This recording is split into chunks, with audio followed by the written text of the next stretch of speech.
नमस्कार. मुख्यमंत्री माझी लाडकी बहीण योजनेतून तुमचंही नाव वगळलं गेलंय का? कसं चेक करायचं? आपण आजच्या व्हिडिओमध्ये बघणार आहोत. योजनेचा हप्ता न मिळाल्याचे कारण काय आहे?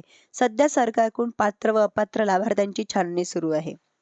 या प्रतिक्रियेनंतर अनेक महिलांची नावे लाभार्थी यादीतून वगळण्यात आली आहे. जर तुमच्या खात्यातही जून महिन्याचा हप्ता आलेला नसेल, तर तुमचे नाव या यादीतून वगळण्यात आलेले असण्याची शक्यता आहे. त्यामुळे तुमचं नाव अजूनही यादीमध्ये आहे की नाही हे तपासून घेणं अत्यंत गरजेचं आहे. व ते कसं तपासायचं यादीमध्ये ना आपण आजच्या व्हिडिओमध्ये बघणार आहोत. मुख्यमंत्री माझी लाडकी बहीण योजनेच्या अधिकृत वेबसाईटवर जा. मग तिथे अंतिम यादी म्हणजेच की फायनल लिस्ट विभागात क्लिक करा. तुमचा नोंदणीकृत मोबाईल नंबर आणि कॅप्चा कोड भरून समाविष्ट करा. मोबाईलवर आलेला OTP कोड टाका. तुमच्या स्क्रीनवर लाभार्थी यादी दिसेल. त्यात तुमचं नाव आहे की नाही हे तपासा. जर यादीमध्ये तुमचं नाव असलं तर तुम्हाला हा हप्ता मिळणार आणि जर यादीमध्ये तुमचं नाव नसेल तर तुम्हाला हा हप्ता मिळेल.